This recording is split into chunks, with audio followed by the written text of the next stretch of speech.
Hello बच्चों, कैसे हो आप लोग। बच्चों हम लोग कर रहे थे acid basis and salt, and in acid base and salt हम लोग आई थिंक 3 लेक्चर अटेंड कर चुके हैं। फर्स्ट लेक्चर में हम लोग है ना अर्हीनियस वाले कॉन्सेप्ट को किए थे, बेसिक कॉन्सेप्ट क्या है एसिड्स को रिकॉग्नाइज करने का, और हम ब्रोंस्टर का कॉन्सेप्ट किए थे। नेक्स्ट क्लास में हम लोग लुईस के कॉन्सेप्ट को किए थे।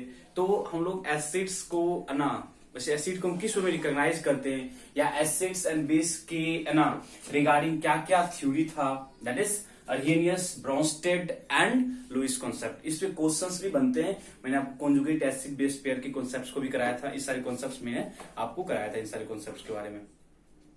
देन हम लोग स्टार्ट किए हुए थे है ना एसिड्स का क्लासिफिकेशन। तो हम लोग क्लासिफाई कर चुके थे on the basis of basicity, कर लिए थे कि मोनोबेसिक, डायबेसिक, ट्राइबेसिक, टेट्राबेसिक, ये सारे ऐसे होते हैं। हम लोग स्ट्रॉन्ग एंड वीक बेस के देखे है ना, जहां पे H प्लस आयन का कंसंट्रेशन ज्यादा था they are called strong acid, और जहां पे H प्लस आयन का कंसंट्रेशन कम था they are called weak acid. ये पार्ट भी हम कर चुके थे। देन हम लोग है ना hydra acid and oxy acids के बारे में बहुत अच्छे से पढ़ चुके हैं। एंड हाइड्रा एसिड्स को हम कैसे है ना नेमिंग करते हैं, उनको हम कैसे पहचानते हैं, इन सब बारे में देख चुके थे। एंड इन ऑक्सी एसिड्स वो भी हम देख चुके थे। ये सारे पार्ट्स जो लास्ट क्लास था हम लोग का लाइव क्लास था, तो हम लोग लाइव क्लास में हम उसको कवर अप किए थे। अब हम लोग है ना ऐसा कि मैंने आपको प्रीवियस क्लास में बोला था कि जब भी हम लोग नेक्स्ट टॉपिक की ओर मूव करेंगे तो डायरेक्टली हम लोग आपके बुक के थ्रू चलेंगे, क्योंकि जो मेन है ना बेसिक्स नॉलेज था कि एसिड्स कैसे नेमिंग करना होता है, क्या है, what is sulphurous, sulphuric, pyrosulphuric है ना, hyper, these are the basic concepts जो कि हम ऑलरेडी कवर कर चुके हैं। ठीक है, तो आज हम लोग स्टार्ट करेंगे है ना next basis of classification, that is concentrated and dilute acid. देखो स्ट्रॉन्ग और वीक हम कर चुके हैं, हाइड्रा ऑक्सी कर चुके हैं, है ना। आप लोग है ना ये आई थिंक पता ही होगा है ना organic and minerals acid. Organic acids जो कि हमको है ना प्लांट वगैरह से मिलता है, जो भी है ना नेचुरल रिसोर्सेस है उससे मिलता है, उसको क्या बोलते हैं ऑर्गेनिक एसिड। बट बाकी क्या मिनरल्स जो भी है ना मोस्टली जो देखते हो ना कि नॉन मेटलिक ऑक्साइड्स क्या होते हैं, एसिडिक होते हैं, उनके जो भी एसिड्स हैं they are called minerals acid. और आपको इतना पता होगा कि organic acids are weaker in nature and minerals acid are stronger in nature except carbonic acid that is H2CO3, जो कि उतना ज्यादा स्ट्रॉन्ग होता नहीं है। ठीक है, तो हम लोग अब नेक्स्ट है ना बेसिस ऑफ जाएंगे classification, that is concentrated and dilute acid. The next concentrated and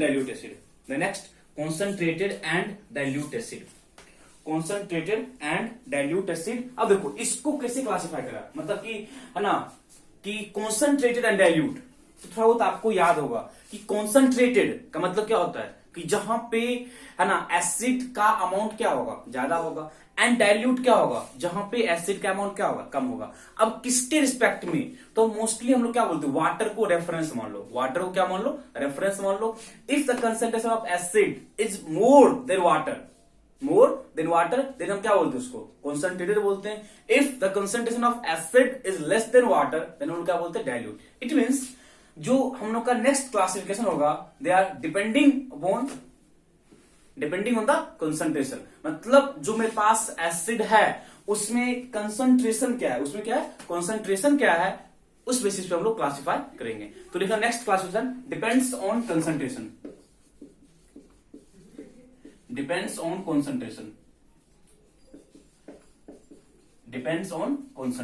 मतलब मेरे पास जो भी एसिड है उसमें कंसंट्रेशन क्या है, इस बेसिस पे हम लोग क्लासिफाई करेंगे। ठीक ना, depending upon the concentration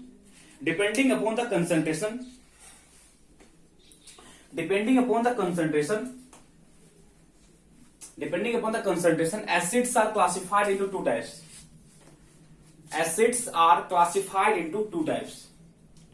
Depending upon the concentration, acids are classified into two types. First is concentrated acid,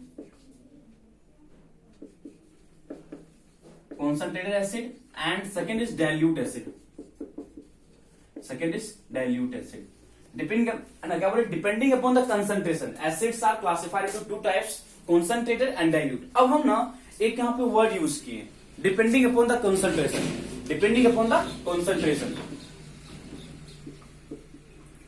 मतलब कंसंट्रेशन का मीनिंग क्या, फर्स्ट ऑफ ऑल हम इस चीज को देखते हैं, what is mean by concentration. ठीक है, what is the meaning of concentration. पता है कंसंट्रेशन का मीनिंग क्या होता है, मतलब कि मेरे पास यदि कोई सॉल्यूशन है, तो उसमें जो सॉल्यूट है उसका अमाउंट कितना है, this term are represented as concentration. देखो मीनिंग क्या है, हम क्या बोले, मेरे पास जो सॉल्यूशन है, सपोज मेरे पास एक वाटर और शुगर का सॉल्यूशन है,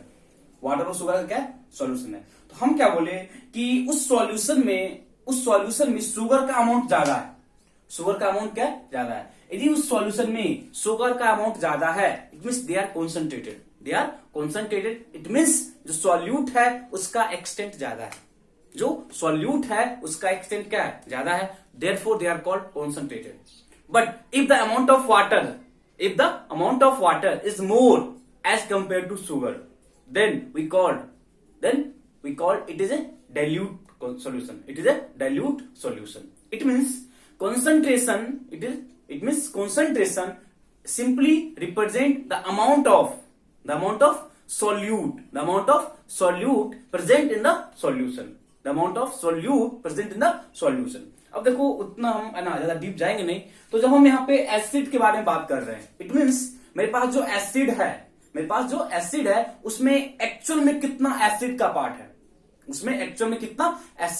है, और कितना वाटर है, इस टर्म्स को रिप्रेजेंट करने के लिए हम वर्डिंग यूज किए concentration.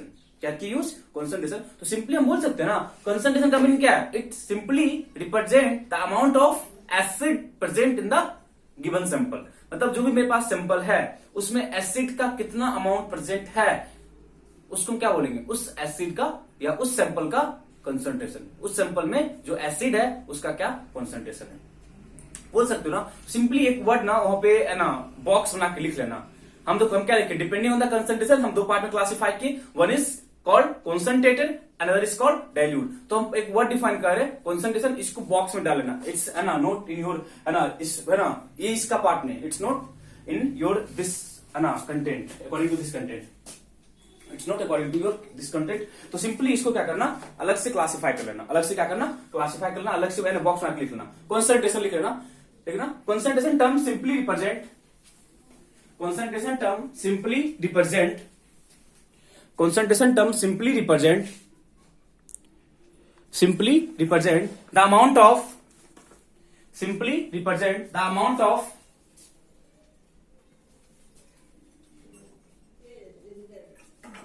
the amount of acid, हम एसिड में करेंगे, एसिड अदरवाइज सॉल्यूट पार्टिकल लिखते हैं। The amount of acid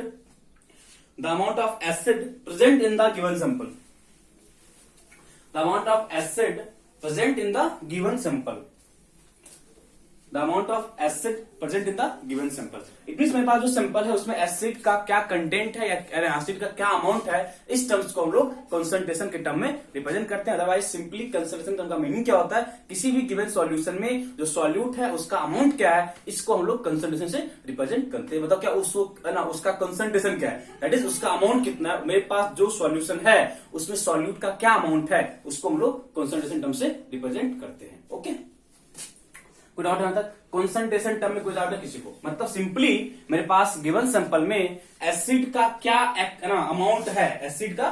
amount है, उसके बेसिस पे हम लोग क्या करते हैं, जो है ना मेरे पास एसिड्स है उसको दो पार्ट में क्लासिफाई करते हैं। इट मीन्स मेरे पास जो भी एक्वस सॉल्यूशन है उसमें एसिड के अमाउंट के बेसिस पे हम लोग एसिड को दो पार्ट में क्लासिफाई किए, one is called concentrated, other is called dilute. अब पहले डिफाइन करो कॉन्सेंट्रेटेड एसिड को।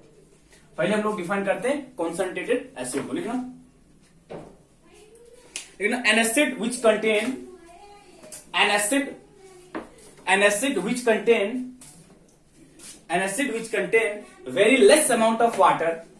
an acid which contain very less amount of water, very less amount of water is called concentrated acid. Very less amount of water is called concentrated acid. Second thing, dilute acid. Next क्या है, dilute acid. लिख लो इसमें, an acid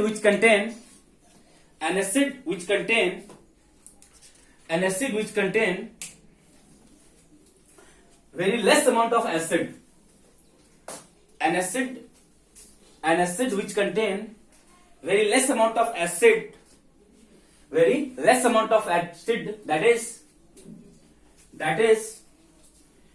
is maximum amount of water is present in that acidic solution. That is maximum amount of water is present, maximum part करना, that is maximum part is water, not present, maximum part is water in that acidic solution. Maximum part is water in that acidic solution. Maximum part is water in that acidic solution is called dilute acid. देखो simple सा फंडा है कि concentrated में acid का extent ज्यादा होगा और डाइल्यूट में जो वाटर है उसका एक्सटेंट ज्यादा होगा. इट मीन्स यहाँ पे एसिड का एक्सटेंट कम होगा और यहाँ पे एसिड का एक्सटेंट क्या होगा, ज्यादा होगा. ठीक है, एसिड का एक्सटेंट क्या होगा, ज्यादा होगा. सिंपली कॉन्सेंट्रेटेड एंड डाइल्यूट क्या है, it simply represent the amount of acid present. If amount of acid is less than water, then that is called dilute acid. If the amount of water is less than acid, then it is called concentrated acid. ठीक है, अब मेरे पास जो next problem आ गया ये कि यदि मेरे पास कोई कॉन्सेंट्रेटेड एसिड है, उसको डाइल्यूट करना है. उसको क्या करना है, डाइल्यूट करना है. तो हम किस मेथड या किस प्रोसेस के थ्रू इसको हम डाइल्यूट करेंगे, देखते हो ना, कभी कभी आप कोई मार्केट से लाकर लिखा था कॉन्सेंट्रेटेड एसिड, कहीं लिखा था डाइल्यूट एसिड. ठीक है, तो सपोज मेरे पास मार्केट से हम कॉन्सेंट्रेटेड एसिड खरीद के ला ले. ठीक है, तो उसको हमको डाइल्यूट करना है, बिकॉज कॉन्सेंट्रेटेड है, कोरोसिव नेचर का होगा, हाईली हार्मफुल होगा. इस सब कारण से हम उसको यूज नहीं कर पा रहे हैं. तो हम उसको डाइल्यूट कर सकते हैं, मतलब कंसंट्रेटेड एसिड को हम जब डाइल्यूट कर लेंगे देन हम उसको यूज कर सकते हैं. इट मीन्स डाइल्यूशन, मतलब डाइल्यूशन ऑफ एसिड, मतलब एसिड को हम लोग डाइल्यूट कैसे करते हैं. मेरे पास दो फंडामेंटल्स है जिसके थ्रू हम कर सकते हैं. कोई क्या बोला कि वाटर है, वाटर में एसिड को डालो, सिंपल सा फंडा ये है कि मेरे पास कॉन्सेंट्रेटेड एसिड है. ठीक है ना, कॉन्सेंट्रेटेड एसिड है ना, उसको डाइल्यूट करना है तो हम वाटर लाए, उसमें एसिड को डालना शुरू कर दिए, हो सकता था ये मेथड. बट दूसरा कोई क्या बोला, ऐसा क्यों करेंगे, हमको एसिड को डाइल्यूट करना है तो हम एसिड ले लेंगे, उसमें वाटर डाल देंगे, उसमें क्या करेंगे हम वाटर डाल देंगे.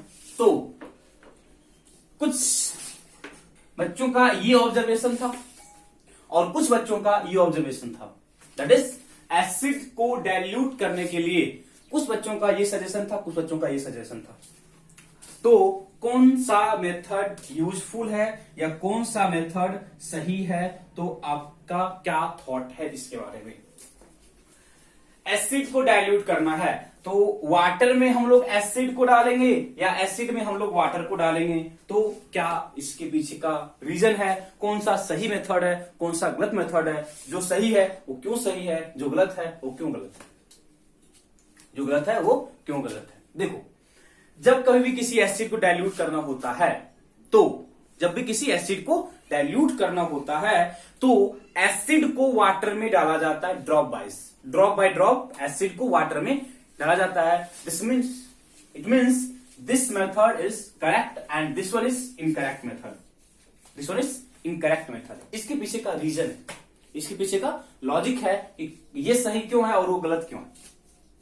It means in dilution process acid is added in water drop wise with constant stirring. मतलब जब डालते हैं ना, सपोज मेरे पास वाटर है, उसमें क्या क्या ड्रॉप बाय ड्रॉप एसिड डाल रहे हैं. जब तुम ड्रॉप बाय ड्रॉप एसिड डालोगे तो उसको मिक्स करते रहो, मिक्स करते रहो. ठीक है, ये प्रोसेस एक जेन्युइन मेथड है, सही मेथड है. But this one is incorrect, या इस मेथड को हम फॉलो नहीं करते. देखो रीजन क्या है, जब कभी भी एसिड का मिक्सिंग होता है, acid is when acid is mixed with water, तो जो रिएक्शन है, रिएक्शन इज हाईली एक्सोथर्मिक.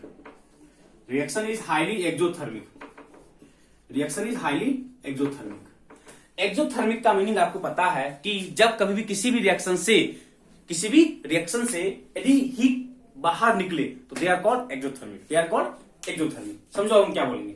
हमको इतना पता चल गया कि जब भी किसी एसिड और वाटर का मिक्सिंग होता है they are exothermic in nature, they are exothermic in nature. It means exothermic यहां भी होगा और एक्सोथर्मिक यहां भी होगा। ओके, एक्सोथर्मिक यहां भी होगा और एक्सोथर्मिक क्या होगा, यहां भी है। ठीक है, तो अब एक्सोथर्मिक होगा तो उसका क्या सिग्निफिकेंस है, मतलब हीट बाहर निकलेगा। क्या होगा, हीट बाहर निकलेगा। अब देखो यदि हीट बाहर निकलेगा, हीट क्या होगा, बाहर निकलेगा। बट देखो हम क्या बोले, एसिड डाले वाटर में तो एक्सोथर्मिक क्या, हीट बाहर निकला। जब हीट बाहर निकला ना तो वाटर क्या करेगा, उस हीट का जो भी एक्सटेंट है उसको कम कर देगा। वाटर यहां पे है, वाटर क्या करेगा, जो भी वहां से हीट बाहर निकल रहा था उसके इफेक्ट को कम कर देता है। बट यहां समझो क्या है, यहां पे वाटर डाले कहां पे, एसिड में, तो रिएक्शन हाईली एक्सोथर्मिक है। रिएक्शंस क्या, हाईली एक्सोथर्मिक है। तो यहां से हीट बाहर निकल रहा होगा। अब जो हीट बाहर निकल रहा होगा ना, तो जो वाटर यहां पे आ रहा होगा, क्योंकि वाटर हम है ना हल्का का डाल रहे हैं, तो जो वाटर आ रहा है तो जो उस वाटर में स्टीम बनने का टेंडेंसी आ जाएगा। उस वाटर में क्या होगा, स्टीम फॉर्म करने का टेंडेंसी आ जाएगा। Because in this process large amount of heat in this process high amount of heat gets released. It means जब यहां से हीट बाहर निकलेगा तो जो वाटर यहां पे आ रहा होगा उसके पास ये टेंडेंसी होगा कि वो स्टीम फॉर्म कर ले, वो क्या कर ले, स्टीम फॉर्म कर ले। इट मींस इस प्रोसेस को या इस मेथड को हम लोग यूज नहीं करते हैं। हम यूज क्या करते हैं कि जब हम किसी भी एसिड का डाइल्यूशन करते हैं उस केस में हम लोग एसिड को क्या करते हैं, कहां डालते, वाटर में, drop by drop with constant stirring. Because in this process high amount of heat gets released, और जब हीट बाहर निकलेगा तो बहुत सारा वहां पे फिनोमेना हो सकता है, हार्मफुल होता है ना। जो के पास है ना टेस्ट ट्यूब है वो ब्रेक कर सकता है ना। कोरोसिव है तो जहां पे आपको है ना टच कर जाएगा वहां पे क्या होगा, है ना, जला आपको महसूस होगा। ठीक है, बर्निंग है ना सेंसेशन हो जाएगा, है ना, आपको जला। देखो कभी एसिड आप पे टच कर जाएगा, क्या लगेगा कि उस पार्ट में जलन हो रहा है। ठीक है, ये सब इसके पीछे का परिचय। ठीक है, तो आप the next topic dilution of acid. Dilution of acid लिखना। In order to dilute an acid, पहले लिखो, in order to dilute an acid, acid is added drop-wise in water. Acid is added drop-wise in water with constant stirring मतलब उसको मिलाते रहो, मतलब steer करते रहो with constant stirring, because in this process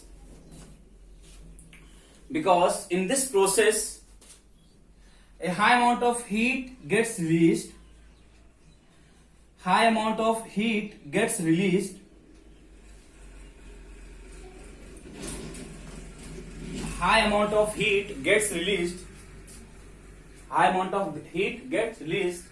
therefore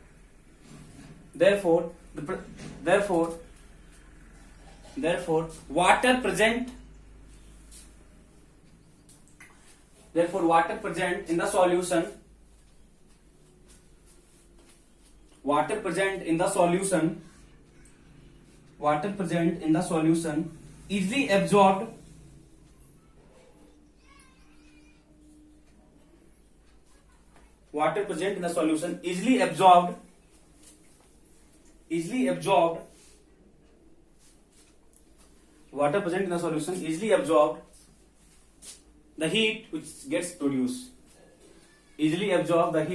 which gets produced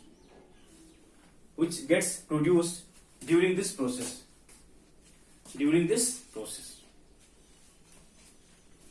मतलब है ना, जब भी हमको डाइल्यूट करना है तो हम क्या बोले, एसिड हम कहाँ डाले, वाटर में, क्योंकि जब भी एसिड और वाटर का मिक्सिंग होता है तो रिएक्शन एक्सोथर्मिक है। रिएक्शन क्या एक्सोथर्मिक है, इट मींस यहाँ से हीट क्या होगा, रिलीज होगा। यदि यहाँ से हीट रिलीज होगा तो जो यहाँ पे वाटर प्रेजेंट है वो क्या करेगा, उस हीट को क्या करेगा, अब्जॉर्ब कर लेगा, उस हीट को क्या करेगा, एब्जॉर्ब कर लेगा। इस कारण से यहाँ पे उतना ज्यादा है ना, बोलोगे ना कि यहाँ पे उतना ज्यादा रिएक्शन एक्सोथर्मिक नहीं हो पाता है। बट जब भी हम इस प्रोसेस को करेंगे तो रिएक्शंस हाईली एक्सोथर्मिक हो जाते हैं, बिकॉज जो हीट यहां से रिलीज होगा वो हीट इतना पावरफुल होगा कि जो वाटर यहां से आ रहा होगा उसको भी स्टीम फॉर्म करा देगा। स्टीम फॉर्म करेगा तो और भी वहां पे क्या होगा ना, प्रोसेस हाईली एक्सोथर्मिक हो जाएगा। आगे नोट करके लिखना, आगे नोट करके लिखना during dilution during dilution never mix water in acid,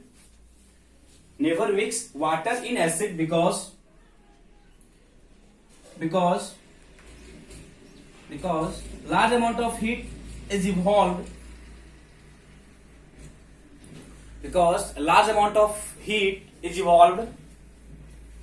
because a large amount of heat is evolved,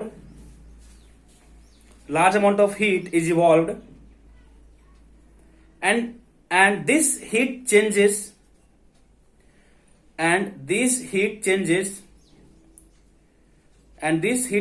some of the water to steam,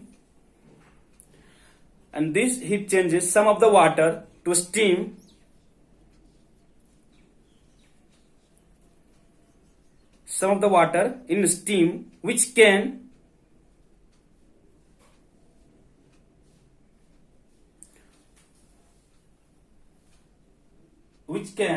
splash SPLASH,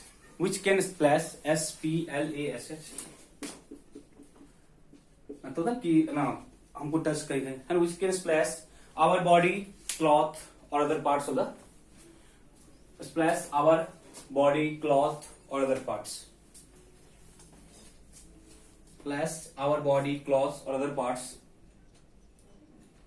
other parts which cause acid burns,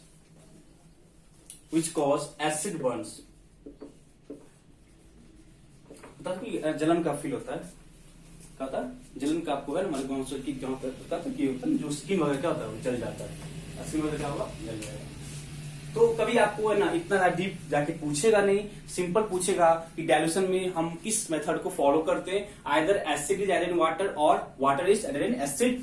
कब थोड़ा सा पूछेगा क्यों, simple reason दे देना कि इस process में process क्या है, एक्सोथर्मिक है, हीट बाहर निकलता है। इस प्रोसेस में जो वाटर है वो क्या करेगा, हीट को अब्जॉर्ब कर लेगा, बट यहाँ पे वाटर का अमाउंट कम है, इस कारण से जो हीट बाहर निकलेगा वो क्या करेगा, वाटर को स्टीम में फॉर्म कर देगा। इस कारण से वहाँ पे ब्रेकिंग होगा, जो एसिड है वो है ना बॉडी के डिफरेंट पार्ट को क्या कर सकता है ना, हार्म कर सकता है। ओके, इसके पीछे का ये रीजन है। डाइल्यूशन हमेशा क्या होगा, हम एसिड को ड्रॉप बाय ड्रॉप मिक्स करते हैं वाटर में, बिकॉज हम जो हम पे हार्मफुल इफेक्ट होता उसको हम कंट्रोल कर सकते हैं, उसको हम क्या करेंगे, कंट्रोल कर सकते हैं। Okay, these are the basics behind dilution. Okay, अब हम देखते हैं कुछ पार्ट।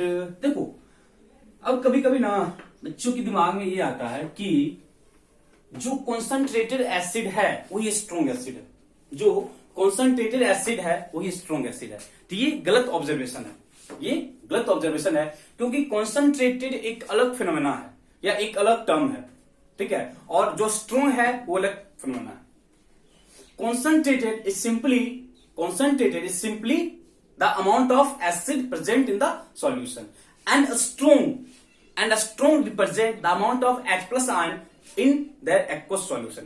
किसी भी एसिड का कंसंट्रेशन क्या है, they are represented as concentrated, ठीक है, बट किसी भी एसिड में H प्लस आयन का है ना एक्सटेंट कितना है, they represent its strong nature. यो है ना बोलेगा कि कोई स्ट्रॉन्ग एसिड है, इट मींस वहां पे क्या है, H प्लस आयन क्या है, ज्यादा है, ठीक है। तो simply concentrated doesn't means it is a strong acid, concentrated doesn't means it is a strong acid, it's simply the amount of acid present in the aqueous solution, but strong means the number of H plus ion in the aqueous solution of any acid. Okay, तो कभी भी concentrated और dilute को तुम लोग mix मत कर देना। इट मीन्स कभी आपको बोलेगा ना, देखो ऐसे देखो, जो CH3COH है, ये क्या है, एक वीक एसिड है, ये क्या है, एक वीक एसिड है।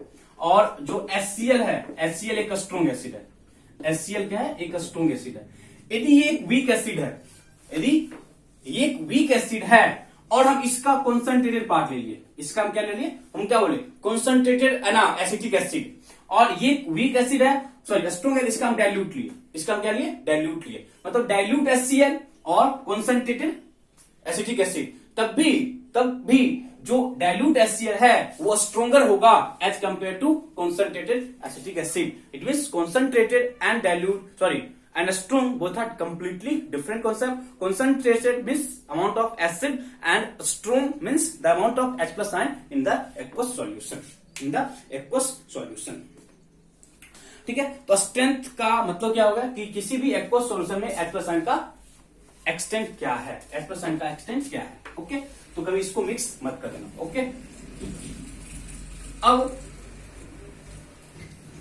देखो हम शुरू से आपको ये बात बोल रहे हैं कि strong acid, weak acid, strong acid and weak acid. तो हम हर जगह आपको ये डिफाइन किए थे कि स्ट्रॉन्ग का मतलब क्या होता है, कहीं भी यदि एसिड में, किसी एसिड में H plus ion का एक्सटेंट क्या होगा, ज्यादा होगा तो उसको क्या बोलेंगे, स्ट्रॉन्ग एसिड। कहीं भी यदि H plus ion का एक्सटेंट क्या होगा, कम होगा तो क्या बोलेंगे, वीक एसिड। तो मतलब क्या है, समझो कि यदि मेरे पास HCl है तो HCl ब्रेक करता है H प्लस और Cl नेगेटिव, हम इसको बोले एक स्ट्रॉन्ग एसिड है। ये क्या है, स्ट्रॉन्ग एसिड है, because it completely dissociate into its ions, that is H plus और H3 पॉजिटिव। बट CH3COH इसको हम क्या बोले, वीक एसिड। इसको हम क्या बोले, वीक एसिड इसलिए बोले क्योंकि ये अपने आयंस में कंप्लीटली डिसोसिएट नहीं करता है, ये अपने आयंस में कंप्लीटली डिसोसिएट नहीं करता है। यदि कंप्लीटली डिसोसिएट नहीं करता है तो यहां पे ये अपने आयंस के साथ इस तरह का बिहेवियर मेंटेन करता है। This is called reversible reaction and this is called irreversible reaction. This is called irreversible and this is called reversible. Irreversible का मतलब यह है बच्चे कि वहां पे जो रिएक्शन है वो सिर्फ और सिर्फ एक ही डायरेक्शन में प्रोसीड कर रहा है, और यहाँ पे क्या है, रिएक्शन दो डायरेक्शन में क्या कर रहा है, प्रोसीड कर रहा है। दोनों डायरेक्शन में प्रोसीड कर रहा है, इसका ये मतलब हुआ कि ये और ये एक दूसरे के साथ इक्विलिब्रियम पॉइंट पे है, बट यहाँ पे इक्विलिब्रियम पॉइंट अचीव नहीं हो रहा है।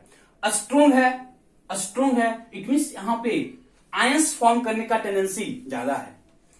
वीक है, इट मींस यहां पे आयंस फॉर्म करने का टेंडेंसी कम है। आयंस फॉर्म करने का टेंडेंसी का मतलब क्या है, इसका मतलब है आयनाइजेशन। इसका मतलब क्या है, आयनाइजेशन। तो यहां पे जो आयनाइजेशन है वो बहुत ज्यादा है, और यहां पे जो आयनाइजेशन है वो क्या है, कम। यहां पे जो आयनाइजेशन है वो क्या है, कम है। तो आयनाइजेशन क्या है, आयनाइजेशन क्या है, तो आयनाइजेशन क्या होता है ना, आयनाइजेशन होता है आयंस फॉर्म करने का टेंडेंसी। आयंस फॉर्म करने का टेंडेंसी, इट मींस किसी भी एसिड का अपने एक्वस सॉल्यूशन में आयंस फॉर्म करने का जो टेंडेंसी है, they are called ionization, they are called ionization, they are called ionization. तो अब बोलोगे कि जो स्ट्रॉन्ग एसिड है उसमें कंप्लीट आयनाइजेशन होता है। इट मींस स्ट्रॉन्ग एसिड का अपने एक्वस सॉल्यूशन में आयंस फॉर्म करने का टेंडेंसी ज्यादा है as compare to weak acid, as compare to weak acid. समझो, तो हम यहाँ पे ना एक वर्डिंग करेंगे, ये समझना तुम लोग। एक मिनट रुक जाओ, अभी लिखो। देखो,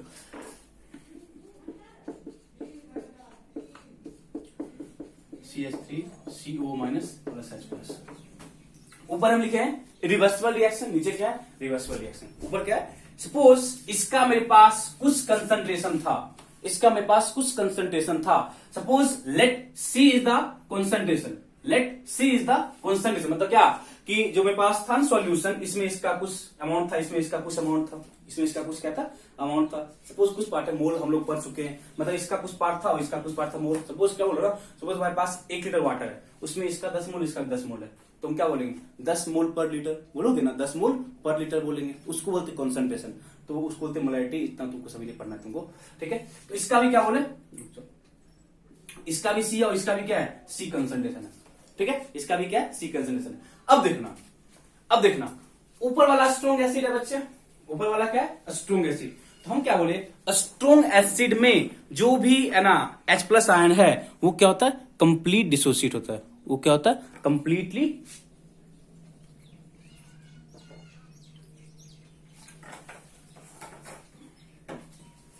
देखो हम क्या बोल रहे हैं, सपोज हम क्या बोले, लेट X पार्ट क्या हुआ, डिसोसिएट कर गया, एक्स पार्ट क्या हुआ, डिसोसिएट किया। बट पता ना ये स्ट्रोंग है, यदि ये स्ट्रोंग है तो जो भी यहाँ पे H प्लस है वो सारा का सारा कहां पे आ जाएगा, यहां पे आ जाएगा।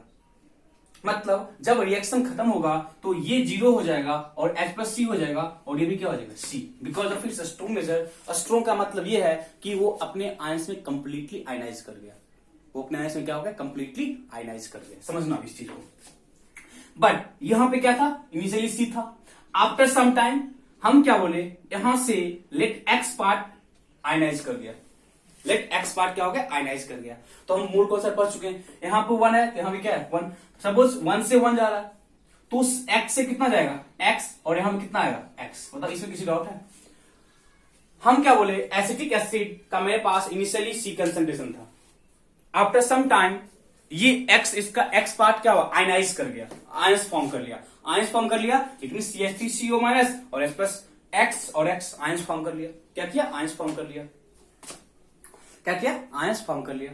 तो आप देख पा रहे हो बच्चे ना कि यहाँ पे जो भी यहाँ पे H प्लस था सारा का सारा यहाँ पे आ गया। क्यों, मेरे पास जो HCl था उसका C था कंसंट्रेशन, तो यहाँ पे जो H प्लस है उसका भी क्या है, C कंसंट्रेशन, और जो Cl उसका भी क्या है, C कंसंट्रेशन। इट मीन्स कि जो भी H प्लस यहाँ पे था वो सारा का सारा यहाँ पे आ गया। Therefore it is called strong acid. But यहाँ पे C इनिशियली प्रेजेंट था, सारा का सारा नहीं गया, उसमें से कुछ पार्ट क्या हो गया, कुछ पार्ट क्या किया, आयनाइज कर गया। कुछ पार्ट क्या किया, आयनाइज किया। तो कभी भी यदि आयनाइजेशन को डिफाइन करना होता है, कभी भी आयनाइजेशन को डिफाइन करना, समझ तो कॉमन सेंस यूज करो।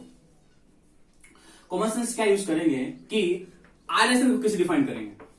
तो सी मेरे पास इनिशियल था, क्या था, सी क्या था मेरे पास, इनिशियल था। सी में से कितना रिएक्ट किया, मेरे पास सी इनिशियल था, उसमें से कितना अना बना आयंस एक्स, तो 1 में से कितना जाएगा, एक्स ओवर सी जाएगा। कितना जाएगा, 1 में से कितना जाएगा, x over C.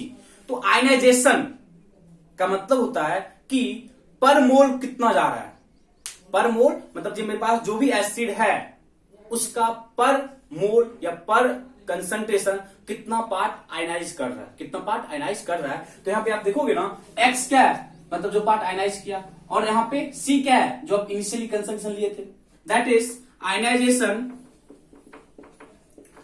Is number of part ionized or reacted over total parts present,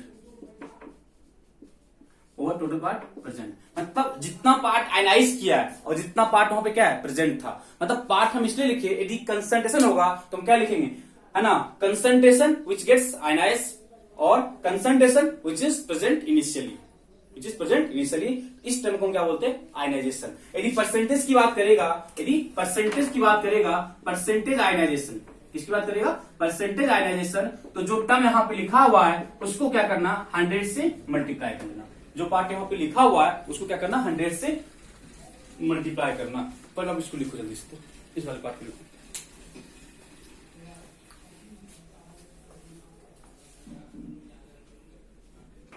ठीक है, तो क्या बोले कि जो भी वीक है उसमें कुछ आयनाइजेशन है, बट देखो जो स्ट्रोंग है वो कंप्लीटली आयनाइज है। देखो ना, हम यदि लिखने की कोशिश करेंगे तो यहाँ ये नहीं बोलोगे ना, सी था, सी में से सी यहां चला गया, तो 1 में से 1, सी में से कितना, सी, तो सी में से कितना होगा, यहाँ पर 0 हो जाएगा ना। मतलब सारा का सारा पार्ट क्या कर गया, रिएक्ट कर गया। एकदम इसका आयनाइजेशन डिफाइन करेंगे तो ही करोगे ना, C by C that is 1।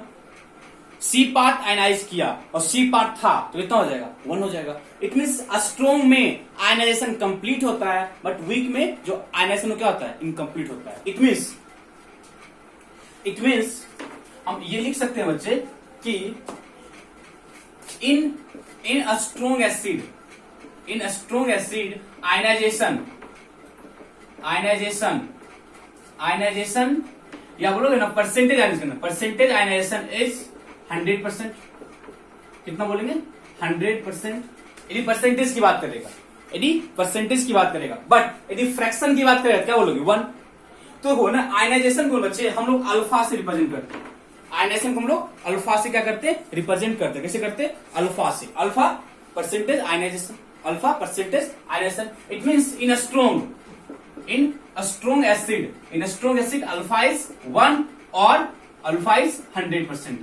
Alpha is 1 और अल्फा इज 100%, क्योंकि यहाँ पे कंप्लीट आयनाइजेशन है। यहाँ पे क्या है? कंप्लीट आयनाइजेशन है। बट यदि वीक की बात करेंगे, यदि हम लोग वीक एसिड की बात करेंगे,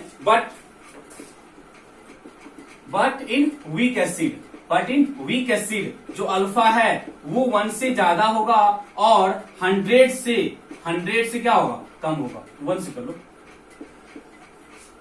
1 से हमेशा कम ही होगा, 0 के बराबर भी हो सकता है, 0 से ज्यादा होगा। मतलब ये कोई हम बोल सकते हैं कोई ऐसा एसिड होगा जो कुछ भी डिसोसिएट नहीं करेगा, तो हम क्या बोलेंगे? अल्फा 1 0 के बराबर होगा, बट हमेशा 1 से कम ही होगा। मतलब यदि कोई वीक एसिड है तो उसमें कंप्लीट आयनाइजेशन कभी भी नहीं हो सकता है। वीक एसिड में कभी भी कंप्लीट आयनाइजेशन नहीं होता है, हमेशा क्या होता है? इनकम्प्लीट आयनाइजेशन होता है। हमेशा क्या होता है? इनकम्प्लीट आयनाइजेशन होता है।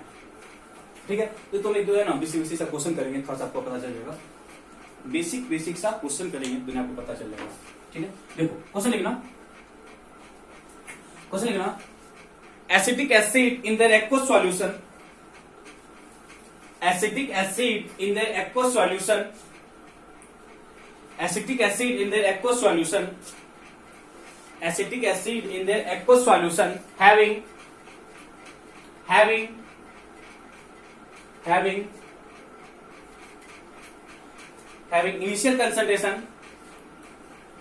initial concentration 0.1 molar, having initial concentration, acetic acid in their aqueous solution having initial concentration 0.1 molar, having initial concentration 0.1 molar, and if the concentration of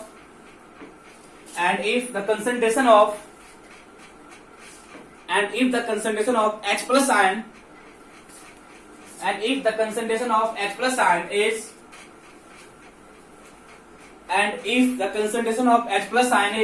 0.001 molar, and if the concentration of H plus ion is 0.001 molar, if the concentration of H plus ion is 0.01 molar, then calculate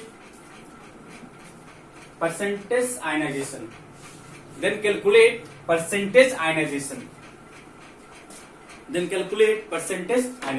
देखो क्या बोला, CH3COH अपने aqueous में initially इसका जो concentration था 0.1 molar था।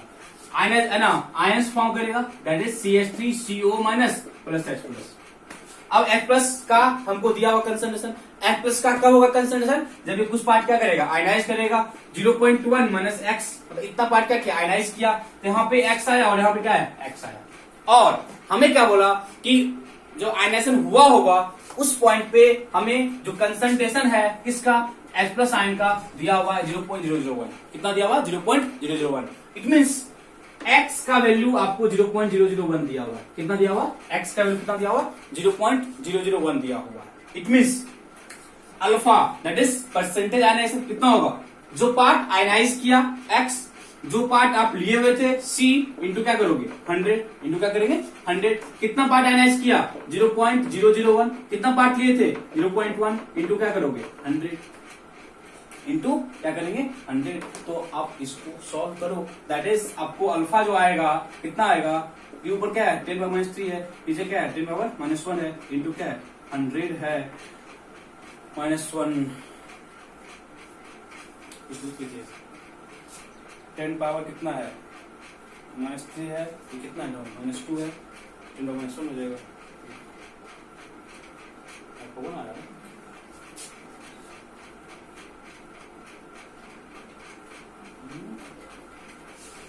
गलत कर दिए।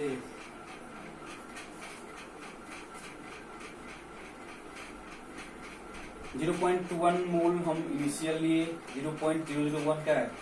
H प्लस आयन का कंसंट्रेशन है। तुमको क्या बोला? अल्फा निकालने के लिए। क्या बोला? अल्फा निकालने के लिए 100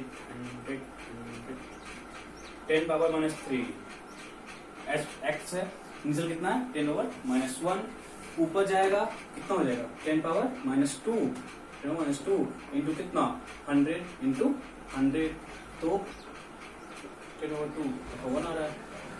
अल्फा क्या है 1%, ये कितना है 1% है, कितना अल्फा 1% है, इट मीन बहुत ही कम पार्ट आयनाइज है ना 1% है, कितना 1%, दैट इज 0. बहुत कम है, बोलोगे ना। यदि फ्रैक्शन की बात करेगा क्या बोलोगे 1/100 बोलोगे, यही बोलोगे ना। यदि हमको फ्रैक्शन की बात करेगा क्या बोलेंगे 1/100 पार्ट क्या करेगा आयनाइज करेगा, मतलब आयनाइजेशन बहुत ही कम है। बस एक हम आपको है ना एक व्यू देना चाहे, ऐसा नहीं कि ना इतना कम करता है इतना भी कम नहीं करता है, वो क्वेश्चन पे डिपेंड करता है, बहुत ही कम पार्ट आयनाइज करता है, ठीक है। इसको नोट कर लेना,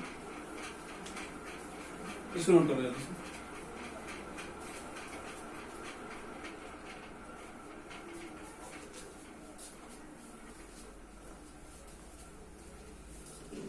ठीक है, एक क्वेश्चन लिखना, लिखना formic acid in their aqueous solution,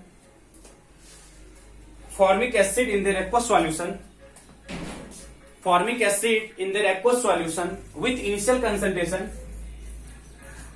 formic acid in their aqueous solution with initial concentration, with initial concentration, with initial concentration, with initial concentration 1 molar, initial concentration 1 molar, initial concentration 1 molar, initial concentration 1 molar gets ionized up to 30%, gets ionized up to 30%, gets ionized up to 30%, then calculate, gets ionized up to 30%, then calculate, gets ionized up to 30%, then calculate H plus ion concentration, then calculate H plus ion concentration, then calculate H plus ion concentration। तो solve करो आप लोग, solve करना, मतलब H plus ion का हमको निकालना है कंसंट्रेशन। सिंपल सा क्वेश्चन है, प्रीवियस जैसा ही क्वेश्चन है, थोड़ा सा डाटा अलग कर दिया है। फॉर्मिक एसिड HCOOH डिसोसिएट क्या होगा CH3COO माइनस प्लस क्या होगा H प्लस, प्लस क्या होगा H प्लस, ठीक है। इनिशियल 1 है, अब क्या बोला कुछ पार्ट उन डिसोसिएट किया, यहाँ पे कितना आएगा X, यहाँ पे कितना आएगा X। अब क्या बोला डिसोसिएट कितना बोला 30%, भी बोला पता नहीं क्या क्या क्वेश्चन है। डिसोसिएट 30%, चलो 30% किया, इट मीन अल्फा कितना दिया हमको 30%, कितना दिया हुआ अल्फा 30%। अब बताओ जब अल्फा 30% दिया हुआ है तो अल्फा इक्वल टू क्या होता है x/c into 100, x/c into 100, 30 equal to क्या लिखोगे x/c इंटू कितना 100 बोलोगे ना। It mean x equal to कितना होगा 0.3, x इक्वल टू कितना होगा 0.3, दैट इज 1 माइनस 0.3, 1 माइनस यहाँ कितना आएगा 0.3, यहाँ कितना आएगा 0.3, that is H plus ion का जो कंसंट्रेशन है वो कितना होगा 0.3 मोलर होगा, 0.3 मोलर होगा। सिंपल सा क्वेश्चन है, बस हम आपको बस एक बेसिक आइडिया, देखो इसके बारे में पढ़ना डिटेल से प्लस 1 में है, और फिर टॉपिक अलग आता है आयनिक इक्विलिब्रियम होता है, आयंस के साथ जो इक्विलिब्रियम होता है उसको क्या बोलता है आयनिक इक्विलिब्रियम।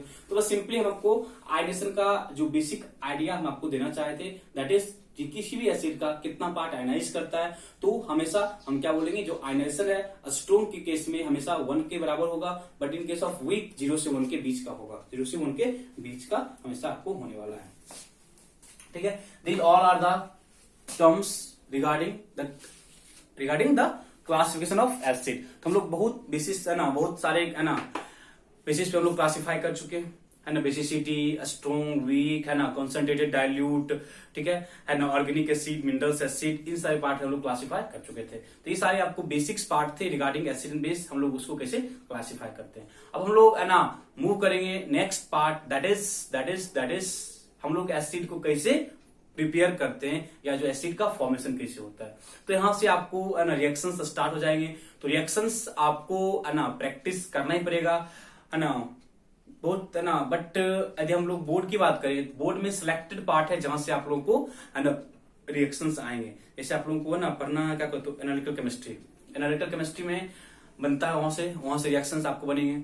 और जैसे एसिड बेस एंड सॉल्ट है, सॉल्ट वाले पार्ट से हम लोगों को रिएक्शंस मेमोराइज करना पड़ता है, जो कुछ बेसिक्स पार्ट है जहां, तो है ना रिएक्शंस में हम लोग कोशिश करेंगे आपको है ना एक आइडिया देने का, ताकि आप लोग थोड़ा सा उसको है ना इजिली कैच कर सके, ठीक है। बट कुछ रिएक्शंस आपको डायरेक्टली याद करना पड़ेगा, बट बहुत सारे रिएक्शंस के पीछे का लॉजिक है, ठीक है। तो हम स्टार्ट करेंगे, that is formation of acid, देना या प्रिपरेशन ऑफ एसिड, देना फॉर्मेशन ऑफ एसिड करना। Next part formation of acid, formation of acid, formation of acid लिखो। First by synthesis. देखो सिंथेसिस का मतलब होता है ना कि सिंपली है ना हम लोग उसको कैसे फॉर्म करते हैं, मतलब यहाँ पे वो क्या ना जैसे ना किसी अमोनिया का फॉर्मेशन है, बोलते हैं अमोनिया का सिंथेसिस N2+H2 अमोनिया का फॉर्मेशन है। तो कुछ एसिड है वो डायरेक्टली क्या होते हैं, उनका फॉर्मेशन फ्रॉम कॉम्बिनेशन, एक तो कॉम्बिनेशन रिएक्शन, मतलब सिंपली यहाँ पे क्या होता है कॉम्बिनेशन होता है, सिंपली यहाँ पे क्या होता है कॉम्बिनेशन होता है, उसके थ्रू हम बहुत सारे एसिड को फॉर्म कर सकते हैं। और मोस्टली इस वाले पार्ट में हम लोग हाइड्रा एसिड को ही फॉर्म करते हैं, मोस्टली क्या करते हैं हाइड्रा एसिड को ही फॉर्म करते हैं। लिखना binary acid that is hydra acid, binary acid bracket लिखना hydra acid, binary acid that is ब्रैकेट में hydra acid gets formed, binary acid ब्रैकेट में hydra acid gets formed using this method, binary acid that is hydra acid gets या binary acid और hydra acid gets formed using या during this method, gets formed during this method, during this method। देखो H2+Cl2 है, क्या form करोगे 2HCl, क्या होगा 2HCl, simple सा एसिड है HCl एसिड। तो यहाँ पे आपको सनलाइट होगा, मतलब सनलाइट की वजह से ये रिएक्शन कैरी ऑन होता है। सेम H2+Br2, H2+Br2 क्या बनेगा 2HBr, ठीक है। तो यहाँ पे इलेक्ट्रिक करंट होता है, इलेक्ट्रिक करंट की वजह से ये रिएक्शन है ना अकर होता है, ठीक है।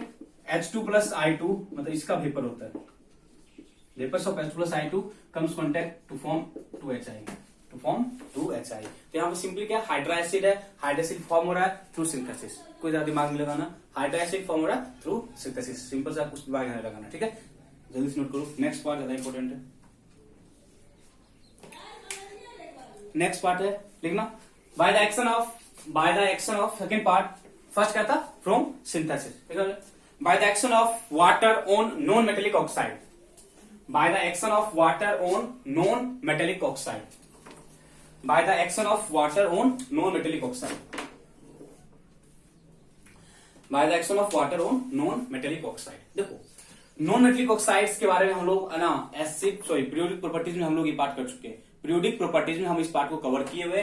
देखो किसी भी के लिए भी CO2 किसका ऑक्साइड है नॉन मेटेलिक ऑक्साइड, वाटर के कॉन्टेक्ट में आएगा तो जो एसिड फॉर्म होगा they are called carbonic acid. H2CO3 नाम क्या हम लोग पिछले क्लास में कर चुके हैं, इसका नाम क्या होता है कार्बोनिक एसिड, नाम क्या है इसका कार्बोनिक एसिड। किसी के बारे में बोले SO2+H2O, SO2+H2O, H2SO3, बट यहाँ पे SO3 दे दिया, वाटर लेके आया, क्या बनेगा H2SO4। ये कैसे होता है आप लोगों को पता होगा, हम जैसे कि आपको पिछले क्लास में पूछे थे तो आप लोग बताए थे कि आपको ऑक्सीडेशन नंबर के बारे में पता है, ऑक्सीडेशन नंबर के बारे में पता है। तो एक चीज आप देखोगे यहाँ पे कि जो कार्बन है वो +4 स्टेट में है और यहाँ भी कार्बन +4 स्टेट में है, सल्फर +4 में है और यहाँ भी सल्फर +4 में है, सल्फर +6 में है और यहाँ भी सल्फर क्या है +6 में है। इट मीन्स जब कभी भी किसी नॉन मेटेलिक ऑक्साइड का हम लोग यहाँ पे बोल रहे हैं इसका हाइड्रेशन करा रहे हैं, यहाँ पे क्या करें इसका हाइड्रेशन, जब कभी भी किसी भी नॉन मेटेलिक ऑक्साइड का हाइड्रेशन होता है तो जो उसका स्टेट है वो मेंटेन रहता है। इट मीन्स जब आपको कभी नॉन मेटेलिक ऑक्साइड दे तो तुरंत से उसका स्टेट सोचो और उसी स्टेट में उसका एसिड बना लो और उसी स्टेट में उसका क्या करो एसिड फॉर्म करा लो, बस और कुछ नहीं है, ठीक है। किसी का ही बोले, ठीक है ना, P2O5 plus water H3PO4 form होता है, क्योंकि यहाँ पे फास्फोरस +5 में है तो H3PO4 फास्फोरस क्या है +5 में है। P2O3 प्लस वाटर बनेगा क्या H3PO3, क्योंकि यहाँ भी +3 में है और यहाँ फास्फोरस क्या है +3 में। बहुत सारे मेथड है, N2O5 प्लस H2O बनेगा HO3 नाइट्रिक एसिड। देखो यहाँ पे जितने भी एसिड हैं सारे फॉर्म हुए हैं, देखो मोस्ट सारे के सारे यहाँ पे ऑक्सी एसिड है, सारे के सारे यहाँ पे क्या है, ऑक्सी एसिड है। और पीछे जो हम फॉर्म किए थे वो हाइड्रा एसिड था। पीछे क्या था, हाइड्रा एसिड, और यहाँ पे क्या है, oxy acid. It means hydra acid form होता है through synthesis, but the oxy acid gets formed by the action of water on non metallic oxide, by the action of water on non metallic oxide. ठीक है, अब देखो, एक मेरे पास non metallic oxide है NO2। मेरे पास क्या है, एक नॉन मेटेलिक ऑक्साइड है NO2। क्या है, NO2। अब देखना, हम नाइट्रोजन का एसिड फॉर्म करते, नाइट्रिक एसिड। क्या फॉर्म करते, नाइट्रिक एसिड। और नाइट्रोजन का एक और एसिड है, they are called nitrous acid, बराबर ना, HNO2। HNO2 क्या है, नाइट्रस एसिड, बट HNO3 क्या है, नाइट्रिक एसिड। आप देखोगे ना कि N2O5 में नाइट्रोजन +5 स्टेट में था। कहां था, नाइट्रोजन +5 स्टेट में था। तो यहां जो एसिड फॉर्म हो रहा है वो कौन सा एसिड है, HNO3, दैट इज +5। बट यहीं पे जब N2O3 को लेंगे बच्चे और वाटर आएगा तो क्या फॉर्म होगा, HNO2, बिकॉज +3 में है और यहां भी क्या है, +3 में। इट मीन्स देखो, ये कौन सा एसिड है, ये कौन सा एसिड है, नाइट्रिक एसिड। और ये कौन सा एसिड है, नाइट्रस एसिड। ये कौन सा एसिड है, नाइट्रस एसिड। ऊपर क्या था, नाइट्रिक एसिड। देखो ये बात ज्यादा इंपॉर्टेंट है, ये पार्ट ज्यादा इंपॉर्टेंट है। तो क्योंकि आप लॉजिक से समझ सकते हो, आप इजीली समझ सकते हो। बट जो NO2 है, NO2 में नाइट्रोजन +4 स्टेट में है। NO2 में क्या, नाइट्रोजन +4 स्टेट में है। और +4 में आप नाइट्रोजन का कोई एसिड नहीं सोच सकते। नाइट्रस पता है, नाइट्रिक पता है। नाइट्रस +3 स्टेट में है, नाइट्रिक +5 स्टेट में है। बट नाइट्रोजन का +5 में आप कोई भी एसिड नहीं सोच सकते हो। तो इस केस में नाइट्रोजन डिसप्रपोर्शनेट कर जाता है। यदि आपको थोड़ा बहुत ऑक्सीडेशन और रिडक्शन का आइडिया होगा तो आपको डिसप्रपोर्शनेशन का भी आइडिया होगा। इट मीन्स देखो, +4 में है तो ये जाता है HNO2 में भी जाता है और HNO3 में भी जाता है। दैट इज +5 में भी गया और +4 में भी गया, सॉरी +3 में गया। आज आप देखोगे ना, +4 से +3 क्या हुआ, रिडक्शन। +4 से +5 क्या हुआ, oxidation. This is called disproportionation. That is कोई एटम ऑक्सीडाइज भी कर रहा है और इटसेल्फ रिड्यूस भी कर रहा है। +4 से +3 पता होगा, रिडक्शन हुआ। +4 से +5 ऑक्सीडेशन हुआ। क्या हुआ, ऑक्सीडेशन हुआ। तो इन चीजों के बारे में आपको पता होना चाहिए। ठीक है, तो इस वाले पार्ट को आप ज्यादा फोकस करना। जब कभी इस वाले पार्ट को रिवाइज करोगे, NO2 के सामने जब वाटर आता है तो क्या होता है, वाटर आता है तो वहां पे डिसप्रपोर्शनेट करता है। इसलिए करता है क्योंकि नाइट्रोजन का +4 में हम कोई भी एसिड नहीं सोच सकते हैं। ठीक है, नाइट्रोजन का +5 में हम कोई भी एसिड नहीं सोच सकते हैं। ठीक है, बोलो यहां तो डाउट है, सिंपल सा है। तो इसको आप थोड़ा सा केयर करना, क्योंकि हम आगे क्वेश्चंस करेंगे तो यहाँ पे हम इसका यूज करेंगे जब हम सॉल्ट फॉर्म करेंगे। तो जब हम लोग सॉल्ट फॉर्म करेंगे तो हम पे हम इसका यूज करने वाले। ठीक है, these all are oxy acid कब फॉर्म हुआ, by the action of water on non metallic oxide, by the action of water on non metallic oxide. Okay, next है ना आप लोग देखना, by the oxidation of non metal, by the oxidation of non metal, by the oxidation of non metal। लिखना इसमें लिखना non metal when comes in contact with oxidizing agent, non metal when comes in contact with any oxidizing agent, non-metal when comes in contact with any oxidizing agent, मतलब कोई भी oxidizing agent है। पता है oxidising agent का मतलब क्या होता है, जो उसको ऑक्सीडाइजिंग एजेंट का मतलब ये है जो किसी को ऑक्सीडाइज करा दे और अपने आप क्या करे, रिड्यूस करा ले। क्या लिखो, non-metal when comes in contact with oxidizing agent such as लिखो ब्रैकेट में HNO3, H2SO4, HCl, बहुत सारे हैं, पढ़ोगे आप +2 में। Nitric acid, sulphuric acid, HCl when comes in contact with ozone, ozone भी ऑक्सीडाइजिंग एजेंट है, O3 ऑक्सीडाइजिंग एजेंट है, comes in contact with oxidizing agent bracket में HNO3 nitric acid sulphuric acid HCl O3 ozone, it forms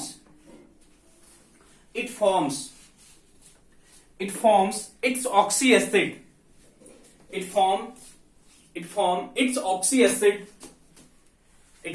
its oxy acid containing highest oxidation state, it form its oxy acid containing highest oxidation state, highest oxidation state. देखो कहने का क्या मतलब है, sulphur एक non metal है, sulphur क्या है, एक नॉन मेटल है। जब अपने ऑक्सी एसिड सॉरी किसी भी ऑक्सीडाइजिंग एजेंट, हम ऐसे लिख रहे हैं, कोई भी नॉन मेटल जब किसी भी ऑक्सीडाइजिंग एजेंट के सामने आएगा तो फॉर्म करेगा अपना ऑक्सी एसिड। क्या फॉर्म करेगा, अपना ऑक्सी एसिड। कौन कैसा ऑक्सी एसिड, उस तरह का ऑक्सी एसिड जो उस ऑक्सी एसिड को फॉर्म करेगा जिसमें वो नॉन मेटल अपने हाईएस्ट ऑक्सीडेशन स्टेज में रहे। ठीक है, देखो इसे sulphur plus nitric acid, sulphur plus nitric acid, sulphur non metal है, नाइट्रिक एसिड एसिड है, आया रिएक्शन हुआ, इसमें हम क्या बोले, सल्फर अपने मैक्सिमम स्टेट वाले ऑक्सी एसिड में चला जाएगा। और यदि आप थोड़ा बहुत आइडिया होगा तो सल्फर का जो मैक्सिमम स्टेट है वो H2SO4 है। ठीक है, अब ये पार्ट पता है ना, यदि कोई ऑक्सीडाइजिंग एजेंट है तो दूसरे को क्या करता है, ऑक्सीडाइज करता है, दूसरे क्या करता है, ऑक्सीडाइज करता है और अपने आप क्या करता है, रिड्यूस करता है। तो ये अपने आप को रिड्यूस करता है NO2 में और वाटर फ्री कर। तो याद रखना, जब कभी भी nitric acid as an oxidizing agent use करेगा तो अपने आप को रिड्यूस करता है NO2 में। देखो ये कहां गया, सल्फर कहां गया, H2SO4 में, सल्फर अपने आप को ऑक्सीडाइज कराया है और जो नाइट्रिक एसिड है बच्चे वो अपने आप को रिड्यूस करवाया है, वो अपने आप क्या कराया, रिड्यूस करवाया है। इसमें किसी को प्रॉब्लम नहीं हो चाहिए। किसी का भी एग्जांपल लो, carbon plus HNO3, carbon plus HNO3, carbon plus HNO3, तो यहां पे क्या बनेगा, यहां क्या बनेगा, H2CO3 प्लस NO2। बैलेंसिंग आप लोगों को आता है, बच्चे बैलेंसिंग नहीं कर रहे, बैलेंसिंग आपका काम है, फ्री में इतना भी कम करो। जब तक असाइनमेंट्स आई थिंक आज क्लास के बाद आपको असाइनमेंट मिलेंगे, आज के बाद हम कर देंगे असाइनमेंट मिलेगा, तब तक आपका काम है कि इन चीजों को भी पता होना चाहिए, सॉरी इन चीजों का आप बैलेंस कर लेना, रिएक्शंस को बैलेंस करना है, आपको आता है कर लेना। ठीक है, तो इसको किसी तरह बैलेंस कर लेना। ठीक है, और भी लिख सकते हैं बहुत सारे, आयोडीन,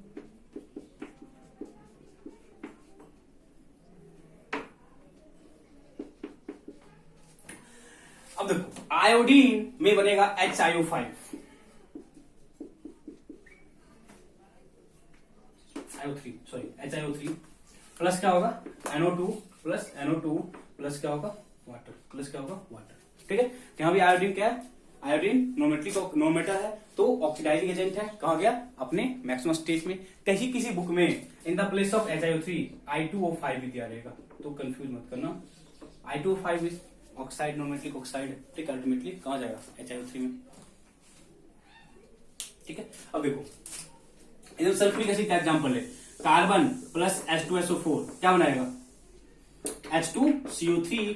और जिस तरीके से नाइट्रिक एसिड अपने आप को NO2 में लेके जाता है, वैसे ही जब सल्फ्यूरिक एसिड एक्ट करेगा एज एन ऑक्सीडाइजिंग एजेंट तो अपने आप को लेके जाएगा SO2 में और साथ में वाटर। साथ में किसी का एग्जांपल ले सकते हो, फॉस्फोरस प्लस H2SO4 क्या बनेगा, H3PO4 plus SO2 plus water, simple सा है। ठीक है, सिंपल सा है। तो सिंपली हमको याद रखना बच्चे, जब कभी कोई नॉन मेटलिक ऑक्साइड आए, जब कभी कोई नॉन मेटल हो, उसके सामने कोई ऑक्सीडाइजिंग एजेंट आ जाए, तो अपना कोरस्पोंडिंग ऑक्सी एसिड फॉर्म करता है containing maximum oxidation state along with जो मेरे पास ऑक्सीडाइजिंग एजेंट था वो रिड्यूस कर देता है। मोस्ट इंपोर्टेंट नाइट्रिक एसिड है और सल्फ्यूरिक एसिड है, तो नाइट्रिक एसिड अपने आप को रिड्यूस करके ले जाता है NO2 में और सल्फ्यूरिक एसिड अपने आप को रिड्यूस करके ले जाता है SO2 में। ठीक है, HCl आएगा तो -1 है, अपने आप को रिड्यूस करेगा। ठीक है, ऐसे HCl है तो किसे एक्ट करेगा, ऑक्सीडाइजिंग, क्योंकि अपने आप को क्या करेगा, रिड्यूस करेगा।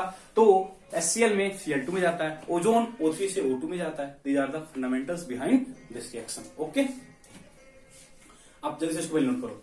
आप लोग जल्दी से पहले इसको नोट कर लो। फिर हम एक लास्ट है ना मेथड ऑफ फॉर्मेशन है उस पर मूव कर जाएंगे। उसके बाद हम लोग नेक्स्ट क्लास में जाएंगे प्रॉपर्टीज और इसके केमिकल प्रॉपर्टीज को देखेंगे। देन एसिड वाला पार्ट में खत्म हो जाएगा। और हम पहले आपको बता चुके हैं एसिड्स के साथ साथ मोस्ट ऑफ द पार्ट मेरा बेस के खत्म हो जाएगा। बेस का भी मोस्ट ऑफ द पार्ट में खत्म हो जाएगा। बस बेस के हम प्रॉपर्टीज को करेंगे नेक्स्ट सॉल्ट। ठीक है, लिख लीजिए उसको। लास्ट लिखना लास्ट पार्ट बाय द लिखना next part by the displacement of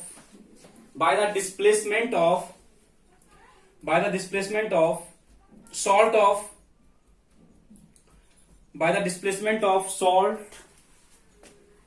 by the displacement of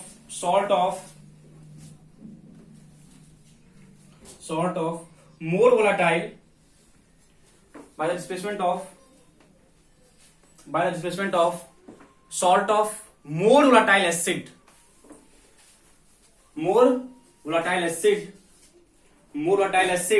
by less or non volatile acid by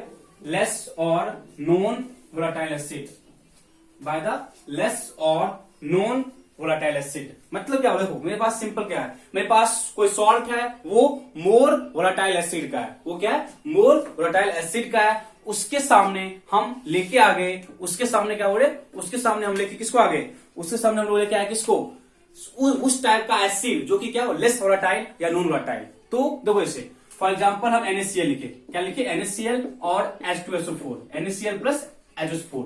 तो यहाँ पे जो NaCl है वो किसका सॉल्ट है, HCl का सॉल्ट है। HCl एसिड है, उसका सॉल्ट क्या है, NaCl। तो NaCl सॉल्ट है मोर वोलाटाइल एसिड का। NaCl किसका सॉल्ट है, मोर वोलाटाइल एसिड का। इसके सामने आया सल्फ्यूरिक एसिड, जो कि एक लेस वोलाटाइल एसिड है। तो यहाँ पे आप लोगों को पहले से पता है रिएक्शन क्या है, Na2SO4 plus HCl, Na2SO4 plus HCl। तो सिंपली जो यहाँ पे एसिड था वो ये क्या था, ये था लेस वोलाटाइल। ये बहुत कम होता है, ये क्या है, लेस वोलाटाइल। ये क्या है, लेस वोलाटाइल। और ये क्या था मेरे पास, सॉल्ट ऑफ मोर वोलाटाइल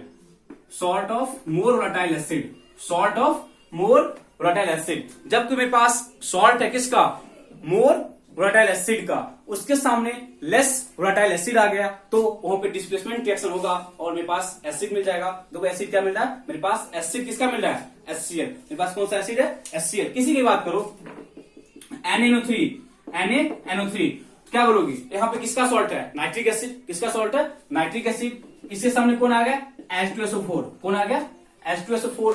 तो यहाँ पे क्या बोलेंगे, salt of less volatile acid. सामने कौन आया, H2SO4, जो कि क्या है, एक लेस वोलाटाइल एसिड है। क्या बनेगा यहाँ भी, Na2SO4 प्लस क्या बनेगा, नाइट्रिक एसिड। तो यहां भी हम नाइट्रिक एसिड फॉर्म करें थ्रू दिस मेथड। तो लॉजिक आपको क्या याद रखना है कि जब कभी भी मेरे पास उस टाइप का कोई सॉल्ट आ जाए जो किसका हो, लेस वोलाटाइल एसिड का हो, उसके सॉरी मोर वोलाटाइल एसिड का, किसका हो, मोर वोलाटाइल एसिड का, इसका हो मोर वोलाटाइल एसिड का हो, उसके सामने क्या आ गया, लेस वोलाटाइल। क्या आ गया उसके सामने, लेस वोलाटाइल एसिड आ गया। इस केस में डिस्प्लेसमेंट रिएक्शन होता है, आपको पता है डिस्प्लेसमेंट रिएक्शन कि जहां पे क्या हो, आयंस का एक्सचेंज हो जाए। इस केस में हम लोग एसिड को फॉर्म करते हैं।